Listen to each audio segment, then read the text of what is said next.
Oh, good morning. Good morning.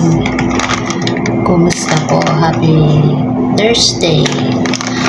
Happy Thursday po sa lahat. Ito na naman yung pinakamasayang araw ko. Dahil bukas ay, syempre, kahit pagod mo yung araw ay, anong tawag niyan? Bukas ay pahinga naman. Diba? So, ayan. Kumusta po ang lahat? Kumusta po kayo? Ako naman ay okay na. Kape po tayo. Kape tayo. Ewan ko, bakit tayo mga Pinoy tayo ay nagkape? Papaisip lang ako. Bakit lagi may kutsara sa tasa? Kahit sino makita ko po na na mga nagkakape na Pinoy. Lagi may kutsara sa tasa. Hindi ko alam bakit. Tatanggalin ko na nga ito. Totoo yan. Lagi ko yan napapansin kahit saan. So, ayan. Kape po tayo. So, ang partner ko ngayon ng kape ay biscuit. Biscuit lang kasi lagi na lang akong tinapay sa umaga. Namimilog na yung mukha ko. Mas lalo na ngayon itong medyo matamis-tamis. Kaya naman ako kumain ng tinapay o ng toast bread. So, ito naman po ngayon. May biscuit na lang ako. Para may laman lang yung aking sigmura habang nagtatrabaho. Kasi dami kong gagawin dito. Dami ko po ngayon gagawing araw. Kaya, kumbaga, lalaban na naman. Lalaban na naman sa buhay.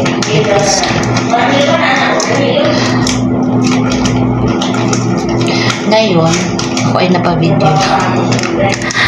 Wala lang, kasi nakita ko lang yung anong tawag niya. Yung picture ni Inka, natatawa ako. Kasi nakita ko sa comment section. Sabi may picture daw sila, circle. Ano man lang po yun, yung nagsasabi doon kasi picture daw ng dalawa. Edit man lang yun. Kaya lang, parang totoo siya, no? Natatawa ako kasi. Ba't ba kasi naisip ni Ingkar? Gumawa ng anong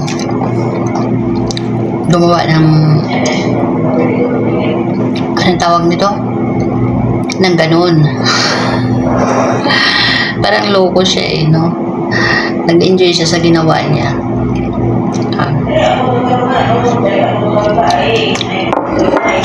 Pangit man yun nagawin kasi hindi naman diba? Sa pangit talaga ay pangalandakan sa mundo na kayo tapos hindi naman totoo. Pangit man yun. Nakita ko yun, ewan ko ba kung bakit minsan lang ako pumunta sa Facebook pero yun pa yung nakita ko. Hindi kasi ako masyadong sa Facebook pala tambay. Tapos nung pumunta ako doon sa Facebook, nakita ko bakit kaya ganun. Siguro mayroon akong friend na sorry po. May friend ako sa Facebook na nakita yun kaya nakita ko din, nag-pop up sa akin. Wala, natatawa lang ako. Natatawa lang ako doon sa illusion na gano'n. Kasi hindi man yung maganda,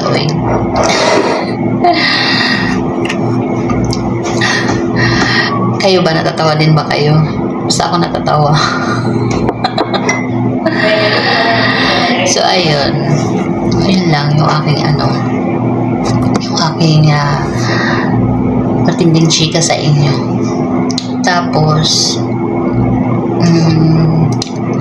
ano pa ba? Ayan si Mama Marimel. Thank you Mama Marimel kasi ayan nagsisend siya sa akin ng ng mga memories ng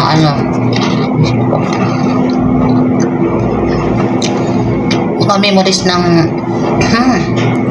memories ng Chris Pao.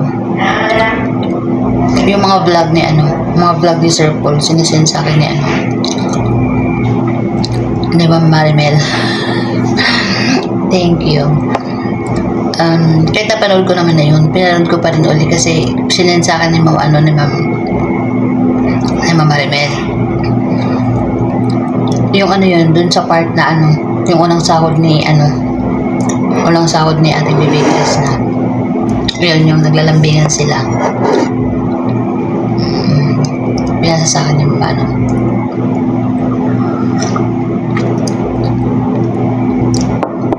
ni Ma'am Marimel. So, ayan. Yun lang yung aking chika. Wala pang upload ngayon yung ating Bibi Chris na. So, hintay-hintay na lang po tayo na mag-upload siya. Kasi, medyo matagal-tagal siya hindi nakapunta sa kanila, diba? Sa lugar ng mama at papa niya. So, kaya siguro nag-i-enjoy siya doon. Wala siyang time mag-vlog. Kaya, or time mag-edit. Baka maraming vlog pero walang time mag-edit. Kaya wala siyang upload. So, hintay-hintay lang tayo. So, yun. Kagabi nag-live ako sa TikTok. Maganda pala mag-live doon. Kasi ang daming nanonood sa iyo. Wala lang mga comment. Kasi hindi naman ako sikat. Diba? Wala lang mga masyadong comment kagaya ng ating Bibi Chris na. Yung yung nag-live lang ako, nag-try lang ako. Kasi sabi ko, paano ba yun yung TikTok, diba? Paano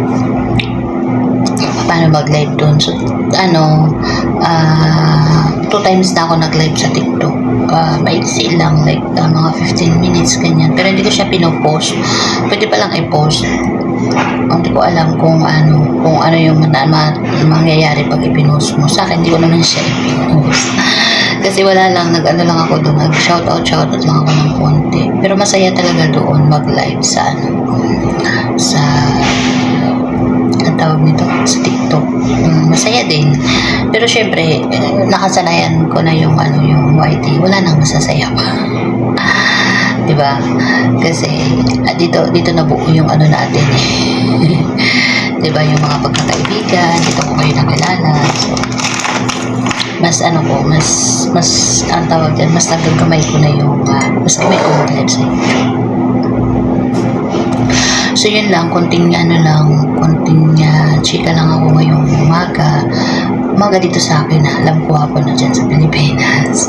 Nagawa lang ako ng konting video na ito kasi tagal ko lang hindi nakaka-upload. Wala po akong upload. Puro lang ako live. Wala po akong upload. So, tinatamad man ako. Gusto ko sanang mag-cut na lang ng video ba doon sa aking live. Tinatamad naman ako mag-edit kasi dami ko talagang ginagawa. So, ayan. Habang ako'y nag-aalmusal, biskit lang naman yung aking inalmusal ko. Naisip ko na magawa ng kahit maiksi lang na video para may upload lang. Ayan lang. Lang ako sa inyo. Konting marites lang ako tungkol doon sa mga napapanood ko. Wala namang bago para sa doon sa ating Bibi Chris na So ayan, kaya konting marites lang ako sa kanya. Still marathon pa din ako. Pero syempre kwento ko naman na yun, diba? Yung mga niya tungkol doon sa kanyang bahay, diba? Tapos yung ka-inipot napanood ko naman na din, kaya walang masyadong bago. Pero lang, marathon lang po tayo. Magay po. Thank you. God bless po sa ating lahat.